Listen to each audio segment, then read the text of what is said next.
Thank you, Mr. Chairman. More than any other provision of the first act, Section 115 on misrepresentation of research results illustrates a recurring theme of this bill that we just don't trust scientists, which has been said previous here. And this is why my amendment would strike Section 115 from the bill. And let me begin by stating very clearly that I'm concerned about any amount of research misconduct. I want to be very clear about that. Accountability and transparency are foundational to any federal agency, including NSF. We have an obligation as a committee to ensure that agencies under our jurisdiction have strong policies and procedures in place to address any research misconduct where it exists. I believe that NSF and NSF's Inspector General have such policies in place and that they are working well. We have no testimony in front of us that would suggest otherwise. Additionally, NSF management and the National Science Board are implementing a new process that will increase both transparency and accountability. Therefore, there is no need to impose new, more inflexible legislative requirements on NSF. Section 115 establishes a very bureaucratic approach to policing and punishing research misconduct, where the Inspector General would become the research misconduct police, called in to investigate any allegation of research falsification, fabrication, plagiarism published in a peer-reviewed journal if the article in question relied on NSF funding. The IG lacks substantial scientific evidence to conduct such investigations. It may be impossible for the IG to even understand the allegations, much less come to a reliable conclusion about them. The NSF IG herself has reported to the committee staff that she is very comfortable with the process that is in place now, as well as the agency's level of cooperation with her recommendations for agency action in response to any findings. The IG has further expressed doubts that this provision would let her do her job appropriately and effectively. Mr. Chairman, this provision is a fix to a problem that is already well managed by the current publication and professional systems that grant recipients operate in. At a time when the nation and this committee is asking scientific and the engineering community to innovate, solve problems, and drive economic growth, we cannot send the message to the community that scientists are untrustworthy.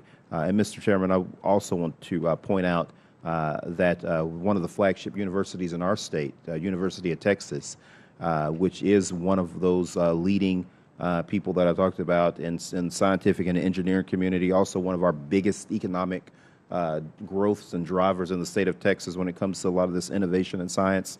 The University of Texas is against this particular provision, and I think that we know something in Texas about innovation and job creation. I do not think we need to invent a new bureaucratic process that is unlikely to be more effective and more liable to produce unjust decisions. I urge my colleagues to vote yes on my amendment and to strike 115 from the legislation. Mr. Chairman, I yield back. Thank you.